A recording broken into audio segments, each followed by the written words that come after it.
feel so confused, sad, hopeless. I have spent weeks researching this and I am no closer to understanding than when I began. Why on earth can I not find something that explains object-oriented databases in a simple-to-understand format? What is going on in here? This place is a pigsty. I have been researching object-oriented databases. They make no sense to me, but I have a presentation due tomorrow. Tomorrow? And you're just now saying something about it? With less than 24 hours left to finish your research? Are you mentally insane? This is ludicrous. How can you possibly finish in time? You need an expert on object-oriented databases to explain in detail. Lucky for you. I am just that expert. Toot, toot, toot. Someone's tooting their own horn. Sit down, be quiet, and pay attention. I'll have you up to speed in no time. Yes, Your Highness. Should I be taking notes? Yes, you should. After all, I was taught by the world-renowned Dr. David MacDonald. So I know everything there is to know about object-oriented databases. Are you ready? Yes. I can barely sit still. I'm so filled with excitement. Okay. Here we go. Do not interrupt me. OODBS supports the modeling and creation of data as objects. It must have inheritance, polymorphism, and encapsulation, characteristics that enable the storage and retrieval of complex data types. Whoa, stop. My brain is about to explode. You're not clarifying the subject matter at all. Didn't I say don't interrupt me? Geez. How can I dummy it down for you? Okay, then. How about comparing it to relational models, which you already know? Even a 5th grader could get it then.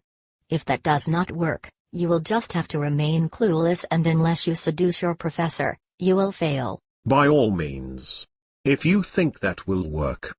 Please proceed. One of the biggest differences between relational databases and OODBSs is that OODBSs handle more complex data types. What do you mean by complex? Well, relational databases store simple data such as employee's name, date of birth, hire date, etc. OODBSs can store hypermedia such as graphics, videos, CAD, and even geographical satellite information. Wow, that's pretty nifty. But wait, in a relational database, even multi-valued attributes have to be split into separate tables. You're so simple-minded. You're wondering how that complex data is stored. It's kind of like parking a car in a garage. The garage is the database. With OODBSs you can drive the entire car into the garage, shut off the engine, and leave it untouched, ready to be driven the next time you need it. In a relational database you would have to break the car down into individual parts, store them on different shelves, and then put it back together the next time you wanted to go joyriding. One can only hope you know what you're doing when you dis and reassemble the car. Oh, that makes sense. I believe I am beginning to see the light now. The comparison with relational systems was beneficial. Thank God. Do you have any more examples you can give me? Of course I do. Let's continue with the car example. What happens the next time you need to use your car? For the disassembled car, you would need a mechanic to put it back together, someone who spoke the correct language so that the car operated as intended when reassembled. For the car you parked in the garage, you would only need to communicate that you wanted it to start by inserting and turning the key. No special language needed. Another advantage of storing data like that is that you can access it at a more granular level without affecting other objects. In a relational model, you would have to potentially lock the entire table just to update one tuple. In OODBMSs you access things at the object level. Another advantage is that you can cache objects on local machines, taking advantage of the faster processing power of the local client in comparison to the network. There's no way you can do that with a table. That would be disastrous. Are you starting to get it now? I do. You are an amazing instructor.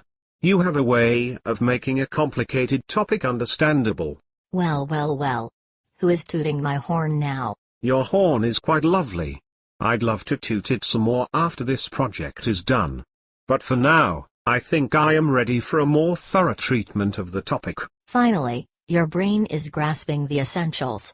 I must admit, it's refreshing to know that I'm still this good. Dr. McDonald would be quite proud of me. Would you be able to point me to additional material that could advance my understanding even further in a short period of time? Perhaps you have published some material yourself that I could consult? Nope, not me.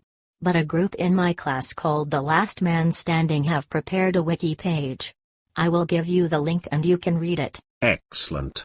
I'll have this in the bag in no time. Want to go dancing with me tomorrow night? Oh good grief. Don't be overconfident. There's still much you need to learn. Don't worry, babe. I have this. Especially now that I know the most significant characteristic is that OODBSs combine object-oriented programming with database technology to provide an integrated application development system. If you say so. Good luck tomorrow. Remember to visit the Last Man Standing wiki page.